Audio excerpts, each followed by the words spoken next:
नमस्कार, मैं दिगंबर कश्यप, न्यूरोथेरेपिस्ट।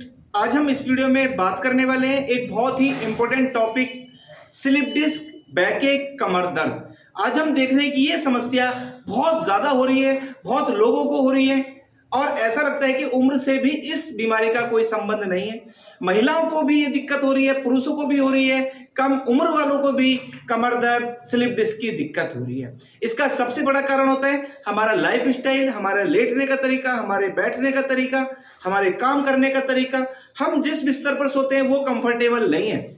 जिस गद्दे पर हम सोते हैं या तो वो बहुत ज्यादा सॉफ्ट है या वो हार्ड है, या जिस चेयर पर, जिस सोफे पर हम ज्यादा देर बैठते हैं वो कंफर्टेबल नहीं है, या हमने कोई झट से वजन उठा लिया, कभी हम गिर गए, कोई जर्क लगा, कोई झटका लगा, कोई इंजरी, कोई दुर्घटना हुई जिसके कारण से हमारी बैक पे प्रेशर आया और पता चला कि आपको स्लिप डिस्क हो गई है, आपको बैकएक की समस्या हो गई है।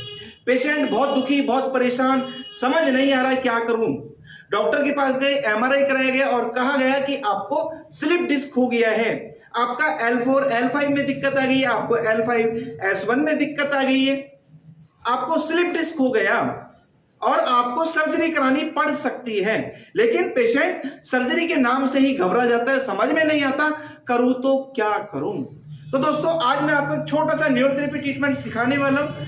आप ये ट्रीटमेंट रेगुलर करेंगे तो निश्चित ही आपकी स्लिप डिस्क की समस्या हमेशा के लिए ठीक हो सकती है। तो आइए देखते हैं कैसे करें हम बैकएक, स्लिप डिस्क के लिए ट्रीटमेंट। आइए, बैकएक, स्लिप डिस्क हो जाना, हमने बहुत सुना है कि स्लिप डिस्क हो गया। स्लिप डिस्क मतलब डिस्क का स्लिप हो जाना, डिस्क का अपनी जगह से हट जाना। ये हमारी स्पाइन है।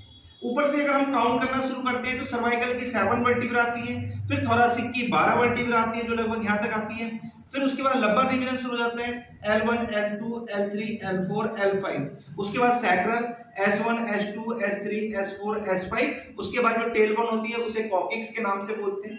तो जो लंबर रीजन है वहां पर स्लिप डिस्क जब भी होगा उधर ही होगा L2 L3 L3 L4 L5 S1, यानी कि ज्यादातर जो स्लिप डिस्क की प्रॉब्लम होती है इस वाले पोर्शन में होती है। जो डिस्क है, दो डिस्क है, उसके बीच में एक कुशन जैसा होता है, एक कार्टिलेज जैसा होता है जो मूवमेंट करने में हेल्प करता है। जब वो जो कुशन जैसा है वो अपनी जगह से हट जाता है, वर्टिब्रा अपनी जगह से हट जाती है, तो कहा जाता है कि आपको स्लिप डिस्क हो गया है। और उधर से बहुत सारी नर्व्स आ रही होती हैं, उसमें एक मुख्य नर्व होती है साइटिका, जो हमारे शरीर की सबसे लंबी नर्व होती है। जिधर वो स्लिप डिस्क हो जाती है, यानी कि डिस्क स्लिप होकर दूसरी साइड आ जाती है, तो वो दूसरी नर्व को कंप्रेस करती है। अगर वो साइटिका नर्व को कंप्रेस कर रही होती है तो पैर में सुनपन, टिकलिंग जैसा, चुभन जैसा, एक्यूट पेन होना, चलने में परेशानी होना, उठने बैठने में परेशानी होना, ऐसे लक्षण देखने को मिलते हैं। और अगर स्लिप डिस्क हो जाए और ज्यादा परेशानी हो जाए तो डॉक्टर्स या तो कहते हैं कि आपको बेड रेस्ट करना है, या कह दिया जाता है कि आपको सर्जरी करानी पड़ेगी। तो आज एक छोटा सा ट्रीटमेंट मैं आपको सिखाऊंगा, गजब का ट्रीटमेंट। ये ट्रीटमेंट आपकी सर्जरी को भी टाल सकता है। तो देखते हैं कैसे करें हम स्लिप डिस्क का ट्रीटमेंट। बैकएक, कमर दर्द, स्लिप डिस्क, उसके लिए बहुत इफेक्टिव ट्रीटमेंट, अपने पैर के पंजे से बैक की घिसाई करनी है, रबिंग करनी है। जब हम ये करें तो पैर स्लिप होना चाहिए। इस प्रकार से 10 से 12 बार करना है। पहले आपको सीधा पंजे से करना है, फिर पंजे को थोड़ा टेढ़ा कर लेना है, यानी कि जो बैक का ये वाला भाग है इसको अच्छे से रबिंग करना है। उसके बाद दोनों पैरों को बटक्स पे रखना है। पेशेंट को दोनों एड़ी मिलाने के लिए कहना, पैर इस प्रकार से उठा के रखना और इस प्रकार से हमें चलना है। जब हम ये ट्रीटमेंट करते हैं तो जो डिस्क स्लिप हो गई है, अपनी जगह से वर्टिब्रा हट गई है, ये करने से वो अपनी जगह सेट हो जाती है। बाकी ट्रीटमेंट भी करने होते हैं, लेकिन आप ये भी करेंगे तो बहुत अच्छा आपको महसूस होगा और आपको जो चलने में, उठने बैठने में बहुत परेशानी हो रही है उसमें इमीडिएटली रिलीफ मिल जाता है। बहुत लोगों का ये सब ट्रीटमेंट करने से ऑपरेशन भी टला है, जो चल नहीं पाते थे वो भी चलने लगे, उठने बैठने में परेशानी थी उनकी खत्म हो गई, बिल्कुल पहले की तरह वो ठीक हुए हैं। इसके बाद देखेंगे, पैर मोड़ो, एड़ी से प्रेशर देना, पेशेंट को पैर मोड़ने के लिए कहना,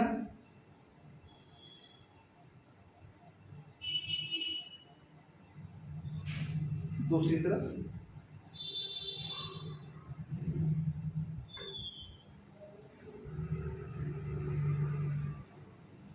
इस प्रकार से हम बैकएक स्लिप डिस्क के लिए दोस्तों अभी आपने इस वीडियो के माध्यम से जाना क्या होती है स्लिप डिस्क की प्रॉब्लम, कैसे लक्षण हमको नजर आते हैं, और अगर ये दिक्कत बढ़ जाए तो डॉक्टर्स कहते हैं कि आपको बेड रेस्ट करना पड़ेगा या आपको बेल्ट लगानी पड़ेगी, और अगर ज्यादा बढ़ जाए तो ये भी कह दिया जाता है कि आपको सर्जरी करानी पड़ सकती है।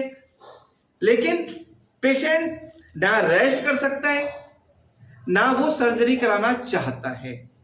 तो ऐसे लोगों को मैं कहना चाहता हूं कि आपको सर्जरी के मामले में बहुत जल्दबाजी नहीं करनी चाहिए, क्योंकि सर्जरी तो अंतिम विकल्प होना चाहिए। जब सारे रास्ते बंद हो जाएं, कहीं आपका समाधान ना हो, कहीं से आपको आराम ना मिल पा रहा हो, आपको कहीं से भी ये लग रहा हो कि मैं ठीक नहीं हो सकता, तो सर्जरी एक लास्ट ऑप्शन है।